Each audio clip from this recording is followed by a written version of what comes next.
I hope he shows up like right before the game, and they want to play him. You know, look, it's like this. I think it's like since 2015. You know, if you look at their stats, there's a lot of stats in different categories that the Steelers are actually better without him. You know, they're better in those categories since 2015 without Le'Veon, so that might be why he's riding a jet ski down in Miami right now. I don't know.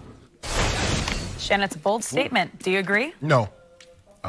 Le'Veon Bell is, I mean, Todd Gurley has made us forget, because Le'Veon was Todd Gurley before Todd Gurley was doing what Todd Gurley is doing. He has a unique skill set. And James Conner is unbelievable. He's having an unbelievable year. And considering what he went through in college with the leukemia, I think, non-Hodgkin's leukemia, Skip, and for him to come back and carve out a nice niche for himself in the NFL, this is an unbelievable story. But he's not Le'Veon Bell. And sometimes, Skip, we get so caught up in numbers where you see what he's doing, and Le'Veon only had 3 touchdowns, and he had 6, and Le'Veon only had one 100-yard rushing game, and he has 4. Come on, stop. Do you forget what Le'Veon Bell is? Do you forget who he is? It's just like, you know, last year when Kevin Durant 2 years ago when Kevin Durant got hurt. The Warriors are a better team. They move the ball and they score more. Stop. You know good and well the Warriors are not a better team without Kevin Durant. Just like the Pittsburgh Steelers are not a better team without Le'Veon Bell. Because Le'Veon, you can say, Le'Veon, go outside, and I want you to beat this safety. I want you to beat this linebacker. And the second or the third best corner that they have, I want you to go beat him. He can do it. James Conner is an old school running back. You go, you know, screen pass, Skip, flat route, he can do that. But Le'Veon Bell is a unique individual. And I do not believe the Steelers are better without Le'Veon Bell. By the way, quick aside, the Cowboy offensive line has made everybody forget Ezekiel Elliott. Don't forget, he's better than any of these guys. No, he's not better than Todd Gurley. Yes, stop saying that. Now, you need to stop. I just said it. And Le'Veon riding the jet ski like Wink Martindale said. He's down in Miami riding a jet ski. So, do I think James Conner in a vacuum is better than Le'Veon? I do not. Do I think James Conner is a better fit for these Steelers? I do. Monetarily, he is. No, I'm just talking about in production and in personality.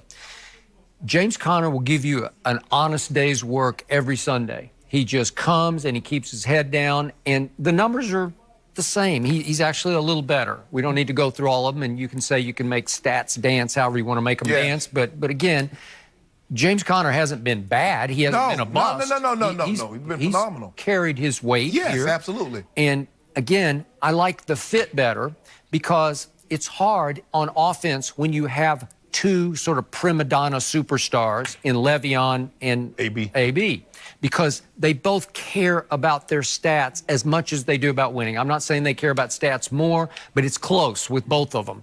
And if they don't get their stats, they're not going to be happy. Even if you win sometimes, they're not going to be really happy with the win because they didn't get their numbers. Yeah, O'Bannon a diva too now. Don't sleep on O'Bannon. Okay, you know what? I'll give you that. That is true. But it's hard for him to juggle 2 nitroglycerins as opposed to 1, because with James Conner, he doesn't care. Like Ben's not worried about James Conner. No, he's not trying to have to throw him balls, or he has to worry about getting him 25 carries, where now all Ben has to worry about is getting Antonio, throw Antonio his 12 to 13 targets, and, you know, he'll be happy. Yeah. But when you got Le'Veon, you got to give Le'Veon 20 to 25 carries. You got to throw him 5 to 10 passes. And then AB like, whoa, wait about me. And now you got Juju. He's like, hey, bro. And then you got James Washington. Like, don't forget about me. Who's been out of the rotation. I don't know what's happened to him. I thought he was really good, but whatever. And then you got the 2 tight ends, and you got to try to keep them kind of happy. And all of a sudden, James Conner really works for this offense because he is a working class sort of running back. He's made for Pittsburgh and for a Steelers nation. They love this, and they love what he overcame through college. Went to the University of Pittsburgh. No, it's a really good story, and it's a perfect story. And he's also clarified the receiving rotation because he'll catch his share of balls, but to your point, you always talked about how Le'Veon can play wide out. You know, you can split him out. You can, not even in the slot, you can split him wide.